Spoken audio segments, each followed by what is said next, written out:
car industry is in crisis, and not everyone will survive. Once iconic brands that ruled the roads are now teetering on the edge of extinction. Sales are crashing, showrooms are empty, and customer loyalty? Gone. From forgotten legends like Rover to once respected names like Nissan, the writing is on the wall. In today's video, we're exposing the 13 car brands that are dangerously close to bankruptcy and why nobody is buying them anymore. If you're thinking of getting a new car soon, you need to know which brands could vanish before your next oil change. Let's dive in. Mitsubishi. There was a time when Mitsubishi was everywhere, from the roaring Lancer Evolutions tearing through city streets to the reliable Gallants parked outside every mall. This brand had serious street cred, but that was the late 90s and early 2000s. Fast forward to 2024 and Mitsubishi barely registers on the radar. One glance at any dealership lot and the silence speaks volumes. Yes, Mitsubishi reported a 25% bump in US sales in 2024, reaching just over 109,000 vehicles. That sounds impressive until you realize Toyota and Honda sell that many cars in a few weeks. The real blow came when Mitsubishi discontinued its last truly affordable model, the Mirage. Sure, it wasn't flashy, but it was under $20,000, fuel efficient and dependable. For college students, Uber drivers, and budget-conscious buyers, it was the only new car in reach. Killing it left a massive hole in their lineup. What's left now? Just 3 SUVs, the Outlander, Outlander Sport, and Eclipse Cross. None of them stand out in a fiercely competitive market dominated by Toyota, Hyundai, and Ford. The Outlander's bones are actually borrowed from the Nissan Rogue, a reminder of Mitsubishi's alliance with Renault-Nissan, which now feels more like a lifeline than a partnership. And even the plug-in hybrid, once innovative, now lags behind rivals like the RAV4 Prime. The biggest issue? Mitsubishi has no US factories. Every single car is imported, which inflates prices and delays deliveries. That might have worked in 2002, but not in today's supply chain-stressed economy. Walk into one of their 300 remaining US dealerships and it's clear. Empty lots, aging models, and no buzz. As one auto journalist put it bluntly, it's like watching a brand in hospice care, still breathing, but barely. If Mitsubishi feels like a slow fade, the next story is a sharp plunge. A name that once stood for luxury, power, and prestige, now facing a brutal reality check. Let's shift gears and look at Maserati, a brand that used to scream success, but is now quietly sinking. Maserati. Owning a Maserati used to be a power move. Athletes, celebrities, and executives flaunted those trident badges like a passport to elite status. But lately, the showroom is quiet, the service department is full, and the buzz, gone. In 2024, Maserati sold just 4,819 cars in the US globally. Only 11,300. That's a 57% collapse and a $285 million loss. So what happened? It starts with reliability. These cars look stunning, sure, but once you dig deeper, the magic fades fast. Electrical gremlins, clunky transmissions, and mystery warning lights for over $100,000. That's a deal breaker. Owners have even joked that driving a Maserati feels like dating a supermodel with anger issues. Beautiful but unpredictable and high maintenance. Then there's the identity crisis. Is Maserati trying to be a sports car brand like Ferrari, a luxury cruiser like Bentley, or a budget exotic like Porsche? Nobody really knows, and their marketing isn't helping. Even the MC20, their flashy new supercar, barely made headlines outside car nerd circles. The Levante SUV and Ghibli sedan, aging fast with no major innovation to keep up. And let's not ignore the impact of tariffs. With Donald Trump's 25% import tax on European luxury cars still looming, Maseratis, which have zero US production, became even more expensive. Meanwhile, rivals like BMW and Audi assemble vehicles domestically to dodge that cost. Even Ferrari, with a much higher price point, outsold Maserati in 2024. When your rival supercars outsell your daily drivers, something is seriously wrong. They're not luxury anymore, they're liabilities, one former Maserati owner said in a viral Reddit post. If Maserati's fall is about bad decisions and bad luck, the next one is a mix of confusion and timing. Jaguar, once the symbol of British elegance and class, is now on life support. The brand isn't just fading, it's bleeding out. In the plan to go all electric, it might be the final nail. Jaguar. There was a time when driving a Jaguar meant something. It was smooth, classy, and just the right kind of loud. That signature growl of the engine, the long hoods, and that leaping cat logo, it all worked. But in 2024, Jaguar's global sales dropped to just 33,000 cars. In the US, they sold barely 13,010. That's not a luxury brand, that's a ghost. Jaguar's problem? Confusion. They've announced a bold plan: ditch gasoline, go all electric, and rebuild from scratch. But the execution is a mess. Right now, only the F-Pace SUV is in production. The XE, XF, and even the I-Pace, their electric flagship, are gone, completely axed. Their next-gen EVs are years away. And in the meantime, there's almost nothing to sell. Worse, the buyers Jaguar is targeting, older traditional luxury owners, aren't interested in electric. A big chunk still prefers the rumble of a V6, not the whisper of a battery. And Jaguar's EVs won't just be new, they'll be built on brand new platforms, which means high costs, growing pains, and even more delays. Industry analysts say the brand could lose up to 85% of its current customer base in the transition. And tariffs? Yep, those again. Jaguar has no US production, so every vehicle is shipped in, which now costs more due to import taxes. That makes Jaguar even less competitive in a market filled with homegrown EVs, cheaper Teslas, and tech-heavy BMWs. Even dealerships are giving up. Inventory is shrinking, service centers are closing, and buyers are getting nervous. Jaguar is going electric, but will anyone still care by the time it gets there? Asked one Bloomberg analyst. If Jaguar's risk is going too electric, too fast, the next brand has the opposite issue. Alfa Romeo still makes gas-powered beauties, but nobody wants to keep fixing them.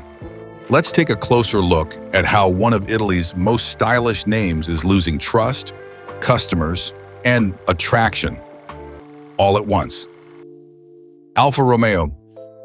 Alfa Romeo has always been the heartthrob of the car world. Their cars look like they were sculpted by artists, not engineers. The Giulia sedan and the Stelvio SUV, head-turners. But beautiful cars don't sell if they break down. And that's exactly where Alfa has fallen apart. In teetering, Alfa sold just 8,860 vehicles in the US, a steep fall from their peak in 2018.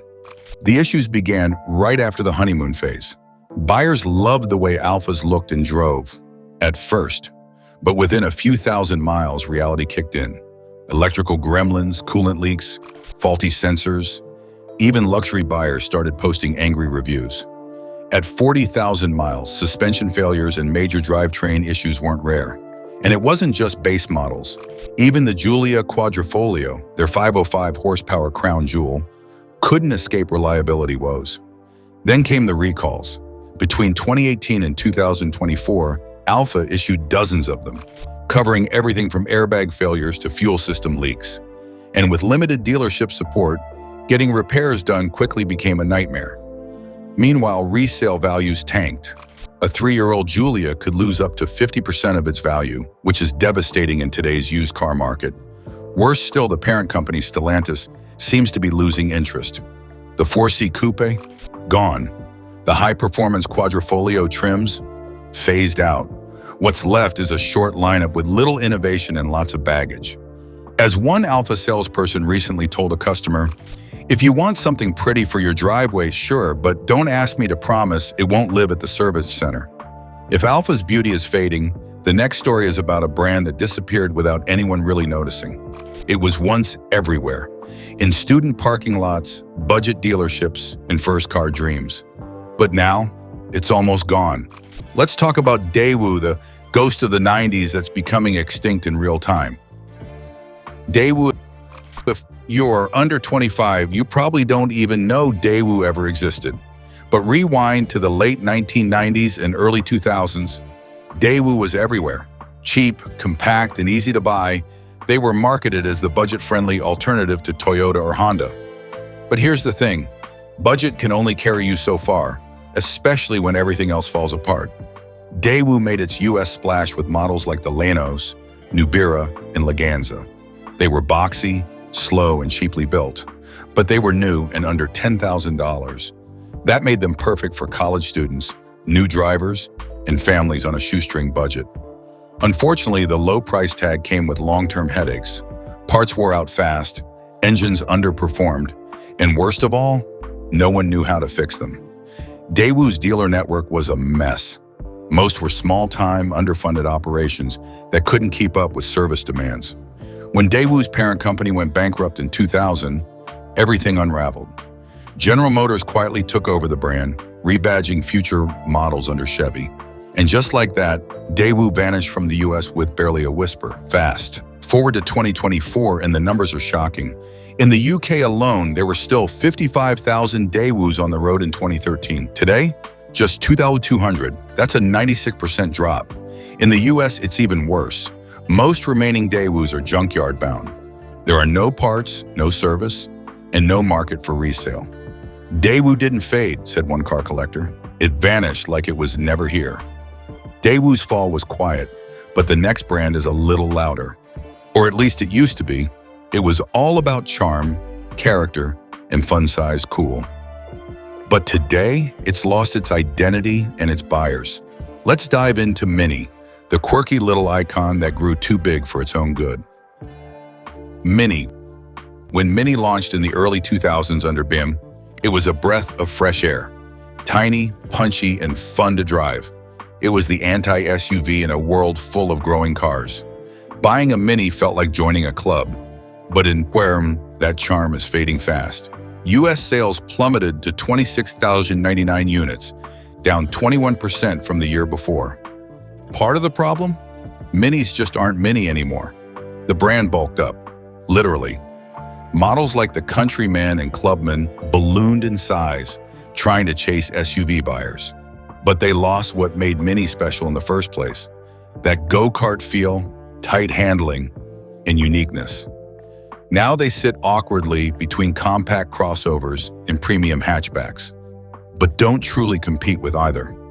Then came the recalls and quality issues. Braking system failures in 2023 sent shockwaves through the fan base. Even the long-awaited Mini electric convertible was canceled before launch. Loyalists started looking elsewhere. Why pay $30,000 plus for a cramped hatchback with mediocre tech and rising maintenance costs, when a fully loaded Mazda CX-30 or Honda Civic gives you more of everything? In the brand direction?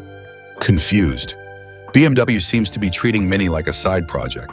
Marketing has slowed, model updates feel lazy, and the EV push keeps getting delayed. Gen Z isn't biting. Boomers have moved on. And millennials? They've outgrown it. As one Mini fan posted on Reddit, "I used to love Mini, now I'm not sure what it even is."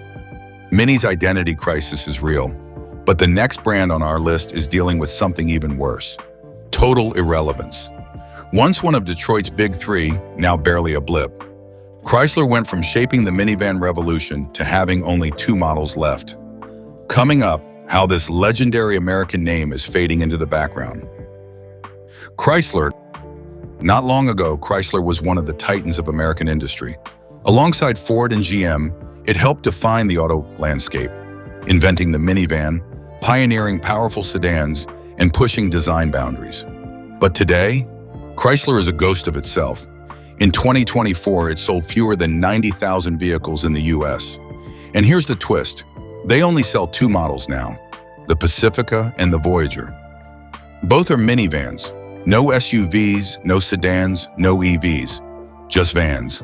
And while the Pacifica was once hailed as a class leader, sales have dropped nearly 50% over the last decade. Chrysler failed to evolve. As families shifted to crossovers and SUVs, Chrysler doubled down on minivans and missed the wave completely. Meanwhile, Toyota's Sienna went hybrid. Kia's Carnival got sharper. Chrysler, same old. Then there's the EV elephant in the room. The Airflow concept was teased, hyped, and then scrapped. Now Chrysler has no electric vehicles on the horizon, putting it dangerously behind as the industry shifts full throttle to battery power. Even Dodge, its sibling under Stellantis, is going electric faster. Chrysler, still stuck in 2005. The final blow? Stellantis, Chrysler's parent company, is openly discussing cutting underperforming brands. And Chrysler's name is always near the top of the list. It's not hard to see why. One auto analyst said it best: if you told someone Chrysler was gone next year, they'd probably ask, wait, they're still around? From a once proud Detroit powerhouse to a brand surviving off one aging minivan, Chrysler's fall is as quiet as it is tragic. But what happens when a brand crashes despite being early to a trend? The next one led the EV race over a decade ago and still managed to lose. Let's look at Nissan, the brand that forgot how to win. Nissan. There was a moment when Nissan looked like the future. The Leaf was the first truly mass-market electric car, affordable, efficient, and bold. That was 2010. Today, it feels like a different lifetime. Nissan now struggles to hold even 4% of the US market, down from over 8% a decade ago. And despite being first, they're no longer a leader in anything. The problem? After launching the Leaf, Nissan stood still. No major EV breakthroughs, no compelling follow-ups. While Tesla, Hyundai, and even Ford raced ahead with high-range, fast-charging EVs, Nissan kept pushing in. Outdated Leaf with mediocre range and ancient tech. The Ariya SUV finally launched, late, expensive, and underwhelming. For a company that once led the EV revolution, it now looks like it barely read the manual. Beyond EVs, the rest of Nissan's lineup is also struggling. The Altima, Sentra, and Rogue all feel dated. Reviews call them uninspired and low effort. Worse, reliability, once a Nissan hallmark, is slipping. Owners are reporting serious issues with transmissions, infotainment failures, and recalls across multiple models. In Japan, Nissan has faced year-over-year profit losses nearing 99%. At one point, bankruptcy was a real threat, and the dealership strategy, a disaster. Nissan still has way more US dealerships than necessary, flooding the market with inventory that doesn't sell. That's forced them into a spiral of heavy discounts, thinning profit margins, and brand devaluation. As one frustrated dealer put it, they're still playing a game from 2010, and the scoreboard shows it. Nissan's story proves that being first doesn't mean staying ahead. But our next brand barely even got started. Once one of the most hyped comebacks in automotive history, it has now become a case study in what not to do. Let's talk about Fiat, a global name that utterly collapsed in the US. Fiat. In 2011, Fiat returned to the US with fanfare, quirky, European, and stylish. It was the brand meant to shake up the city car scene. For a brief moment, it worked. By 2014, Fiat sold over 46,000 cars in the US. Then the engine stalled hard. In 2024, Fiat moved just 1,528 units. That's not a typo. Some Chevy dealers sell more Silverados in a week. The fall was fast. Americans liked the Fiat 500's charm, but not its build quality. Consumer Reports consistently ranked Fiat as one of the least reliable brands in the country. Electrical issues, premature wear, interior trim failures. The problems piled up fast. That reputation stuck. And once buyers lost trust, they didn't come back. There was another big issue: size mismatch. The compact, urban-first vehicles Fiat pushed simply didn't resonate with American drivers who wanted space, safety, and versatility. The 500L and 500X tried to go bigger, but reviews called them awkward, clunky, and overpriced. And Fiat never offered trucks, hybrids, or anything close to a family SUV, all areas where US sales were booming. Even Fiat's Italian flair couldn't save it. With Stellantis now prioritizing Jeep, Dodge, and Ram, Fiat's US presence is essentially dead. The only new model, the 500e EV, is sold in limited numbers and isn't even being marketed widely. As one industry insider put it, Fiat's comeback was all sizzle and no steak. And now there's not even smoke left. Fiat's failure reminds us that charm alone can't fix bad reliability. But the next chapter is even sadder. A brand that once defined British engineering, now fading into nothing. Let's end this list with the quiet, complete disappearance of Rover, a luxury badge that time and the market forgot. Buick. Once known as the quiet middle child between Chevrolet and Cadillac, Buick had its golden moment. Doctors drove them. Your grandparents probably did too. It was never flashy, but it was always respectable. Fast forward to now, and Buick's biggest problem isn't bad products, it's invisibility. In 2024, the brand sold just 127,000 vehicles in the US, down almost 50% from the early 2010s. What's left of Buick in America today are just 3 crossovers: the Encore GX, Envision, and the new Envista. That's it. No sedans, no performance cars, no standout models. While the Envista shows promise with its sleek design and $23,000 starting price, it's not enough to save the brand. Most buyers don't even know Buick's still around. And those who do, they assume it's a brand built for retirees. Even GM seems uncertain about what to do with Buick. Its best-selling vehicles are actually in China, where Buick is still seen as a status symbol. In contrast, the average US Buick buyer is 59 years old, one of the oldest demographics in the industry. That's a major red flag in a car market driven by Gen Z and millennial tastes. GM has teased a Buick EV future, including the Electra and a futuristic Wildcat concept, but none are here yet. And with rising tariffs on Chinese-made cars, like the Envision, Buick's pricing advantage is shrinking. One industry analyst put it bluntly: Buick isn't failing because it's failing because nobody cares. Buick may still be breathing, but it's been stuck in neutral for years. Our next brand, though, it didn't stall, it plummeted. Once a defining icon of British luxury, it's now barely a memory. Here's the story of Rover, the legendary name that quietly slipped into the history books without a sound. Rover, say the word Rover in the UK, and older generations still nod with recognition. The brand once symbolized were British craftsmanship, elegant saloons, classy interiors, a hint of aristocracy. But in 2024, Rover is history, officially dead, unofficially forgotten. In 2013, there were over 275,000 Rovers still registered in the UK. By 2023, only 35,000 remained. That's an 87% decline in just a decade. So how did it collapse? It started with mismanagement. Rover went through multiple ownership changes in the 90s and early 2000s, including a stint under BMW and the infamous MG Rover merger. Each new parent company tried to fix it, but instead of progress, the brand got watered down.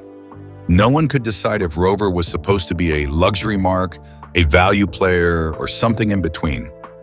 Then came the tech stagnation. As rivals like Audi and Mercedes embraced modern engines, safety features, and infotainment, Rover stayed stuck in the past. Their cars looked old, drove old, and felt old. In an industry that rewards innovation, Rover never caught up. Consumers moved on. By 2005, the inevitable happened. Rover shut its doors, MG was spun off, Land Rover moved on, and Rover, the brand that once competed with Jaguar and Mercedes, just faded away. Today, the few remaining models are either in collectors' garages or rotting in scrapyards. Rover didn't just die, said one British auto historian. It was abandoned. And that brings us to our final brand. It's not British, not Italian, not even niche. It's American, once an industry powerhouse, but now quiet, fading, and barely present. Let's close with Lincoln, the forgotten luxury badge that's hanging by a thread. Lincoln once stood tall, the presidential limousine, the American answer to Mercedes, a household name in the luxury world. But in Trevor, it's hard to find anyone under 40 who seriously considers buying one. Lincoln's U.S. sales totaled just 81,818 vehicles in 2024. Compare that to Lexus, over 300,000, or BMW, more than 360,000. That's not competitive, that's collapse. The lineup is all SUVs now, No sedans, no coupes, no innovation that catches attention. The Nautilus, Aviator, and Corsair are nice, but forgettable. Reviewers often praise them, and then forget about them. Lincoln has no identity. It's not sporty like BM, good tech-heavy like Tesla, and not classically luxurious like Mercedes. It's just there. They tried. The black label branding was meant to feel ultra-premium, but most buyers just saw it as a glorified trim level. In Lincoln's EV strategy, it's late to the game. While Cadillac is charging ahead with the Lyriq and Celestiq, Lincoln's first electric model, a rebadged Chinese Nautilus, won't hit the market until late 2025. That's 2 steps behind everyone else. What's worse, Lincoln has little global appeal. It doesn't have Buick's success in China or Cadillac's brand equity in Europe.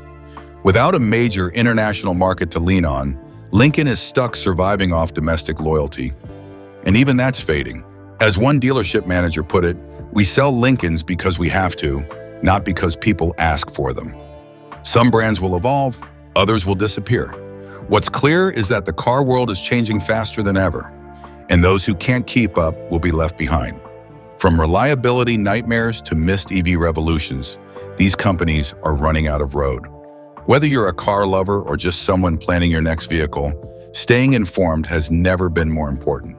If you found this breakdown eye-opening, don't forget to like, share, and subscribe for more deep dives into the stories the auto industry doesn't want you to hear. Because this is just the beginning. See you in the next one.